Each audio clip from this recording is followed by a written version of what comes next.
Chapter 1. Character is critical.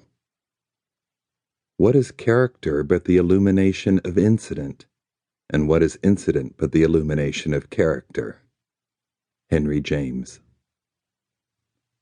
Memorable characters are the most essential hallmark of enduring fiction. Not to say there aren't other elements of import. Structure is important. Narrative movement is important. Most people prefer a story with a plot that engages their imagination. Many readers enjoy a book with a vivid setting, one that transports them to worlds they've never seen before. Every reader has experienced that glorious epiphany or vicarious thrill that comes from realizing the book in their hands illuminates one of life's great mysteries.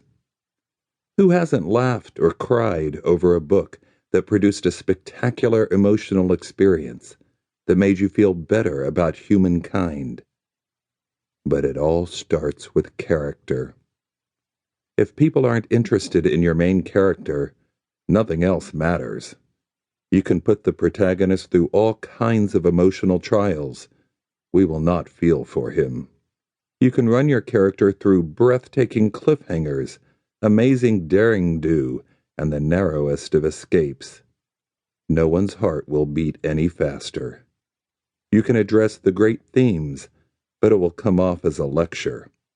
For a story to work, the reader must relate at some level with your primary character, which does not mean the character must be perfect, admirable, or even terribly likable, though that can help. Your character must be interesting. Your character must be memorable. Which is very easy to say and much harder to do. So let's discuss how you can do it and bring your fiction to life. The myth of character versus plot. Too often, I hear people talk about character and plot as if they were completely different entities. They are not. They are simply two different ways of looking at the same thing, your story. As the quote from Henry James suggests, character and plot are two sides of the same coin, two ways of illuminating the same subject matter. This being the case, considering one apart from the other makes no sense.